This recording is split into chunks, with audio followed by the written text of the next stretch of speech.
کرنے کا، رد بدعات. ایک بدعتیں آ گئی تھی. بدعت کیا چیز ہے؟ اس کو ہم رسول اللہ صلی اللہ علیہ وسلم کی حدیث سے ہی پڑھتے ہیں.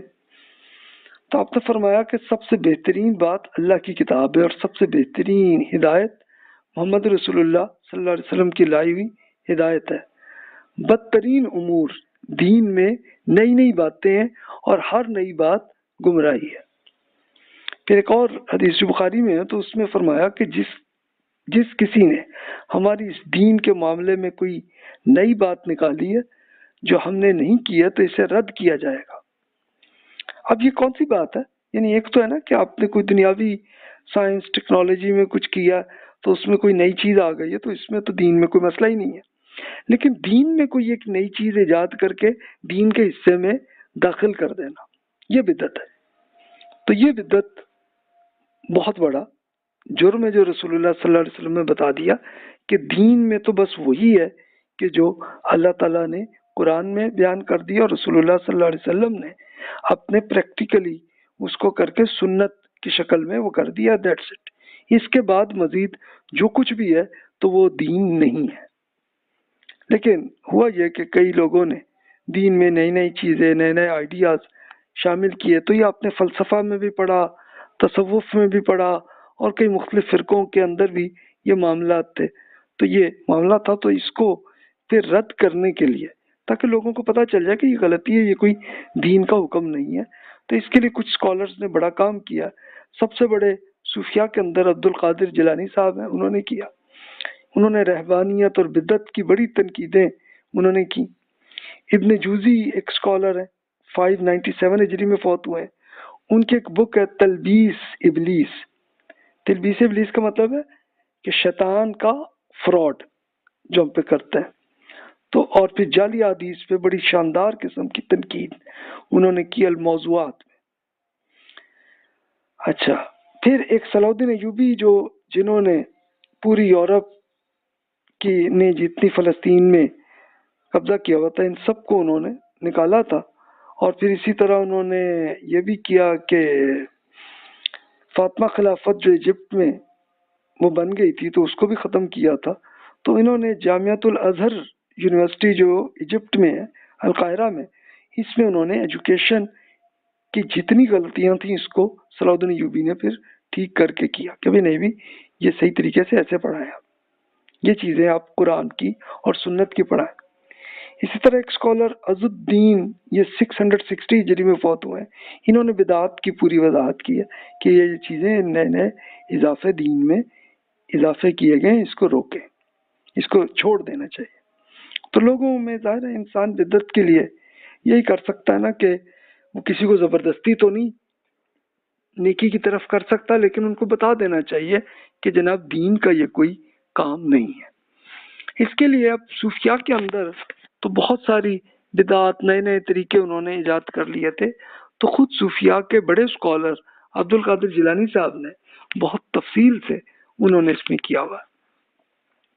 561 ہجری میں وہ فوت ہوئے، تو اس سے کچھ عرصہ پہلے کے یہ بزرگ گزرے ہیں. اور ان پر صوفیاء میں بہت عقیدت ہے کہ ان کو وہ غوث اعظم کہتے ہیں اور ان پہ بہت عقیدت کرتے ہیں. تو جیلانی صاحب نے بہت تفصیل سے ایک ایک چیز کو سامنے کرتے ہوئے بتایا کہ جناب یہ چیز یہ دین کا حصہ نہیں ہے، اس کو، اس فلسفے کو اس میں یہ ایڈ کر دیا. انہوں نے بہت شاندار قسم کی تنقید کی ہے.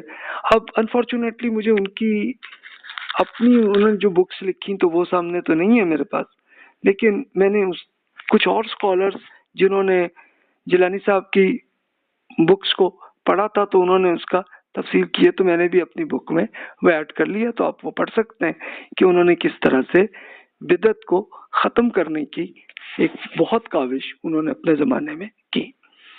تو یہ دیکھیے کہ یہ حالت تھی. اب ہم آخری معاملے پہ آتے ہیں. یہ تھی کہ اب مسلمانوں میں زوال کی وجوہات کیا تھیں.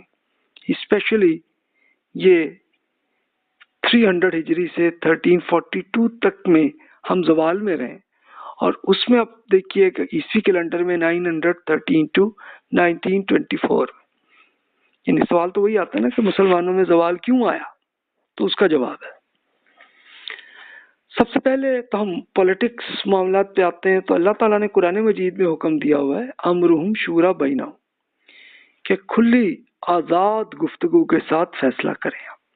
یہ نہیں کہ بھی آپ ایک آدمی جیسے جو بھی بادشاہ یا جو کہے تو باقی سب ہیں اس پہ آنکھیں بند کر کے سرنڈر کرتے جائیں. نہیں، دین میں اللہ تعالیٰ نے قرآن مجید میں یہ حکم دیا تھا.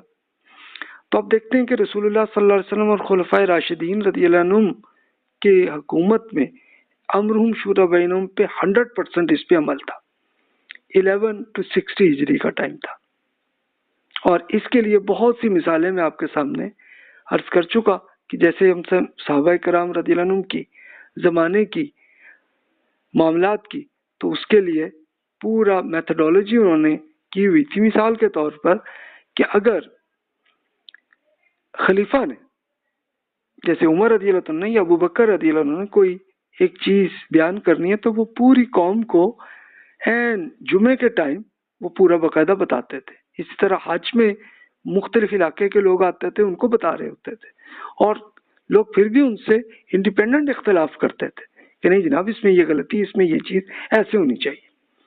اس کی ایک کوئی بڑی اچھی مثال ہے کہ جیسے ایک بار عمر رضی اللہ عنہ نے یہ سوچا کہ بھی اب یہ شادی کے ٹائم بہت زیادہ ایکسپینسز ہو رہے ہیں اور وہ خواتین پہ بہت بڑی رقم اس پہ یہ دے رہے ہیں، تو انہوں نے کہا بھی اس پہ ایک لمٹ ہونی چاہیے.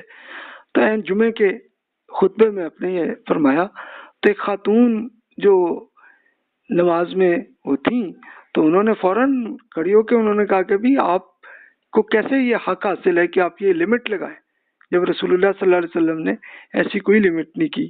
تو عمر رضی اللہ عنہ مان گئے کہ بات آپ کی ٹھیک ہے جی، کہ بہن واقعی آپ کی بات درست ہے، تو یہ مجھ سے غلطی ہوئی ہے. تو اب دیکھیے کہ اس حد تک انڈیپینڈنس تھی اور مل جل کے فیصلے کرتے تھے. لیکن آہستہ آہستہ اس میں انحراف آنا شروع ہوا.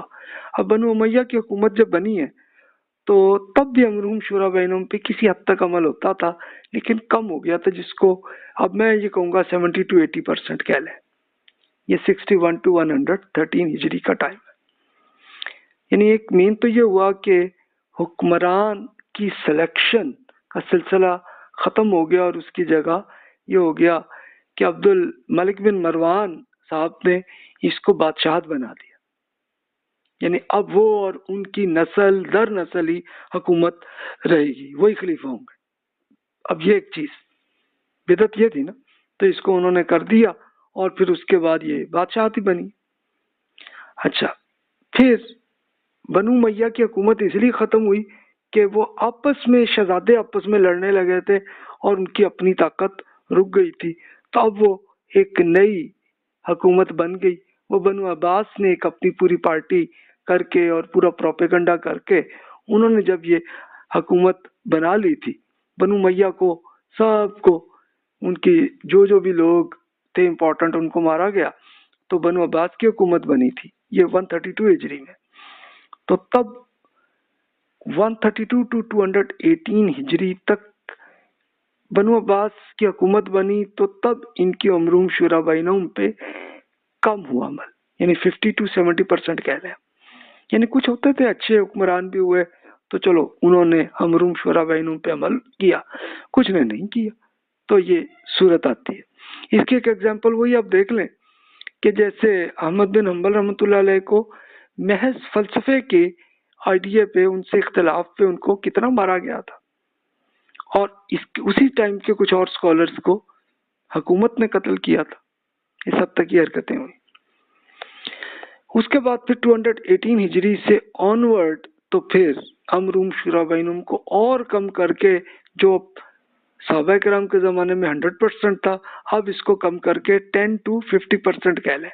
اب 10 to 50 میں نے کیوں کہا کہ کوئی اچھے آئے انہوں نے 50% تک عمل کیا، لیکن کچھ ایسے بھی ایک طرح کے آپ ڈکٹیٹر بن کے جو آئے تو وہ 10%، اس سے بھی کم شاید 0% ہو گیا ہوگا.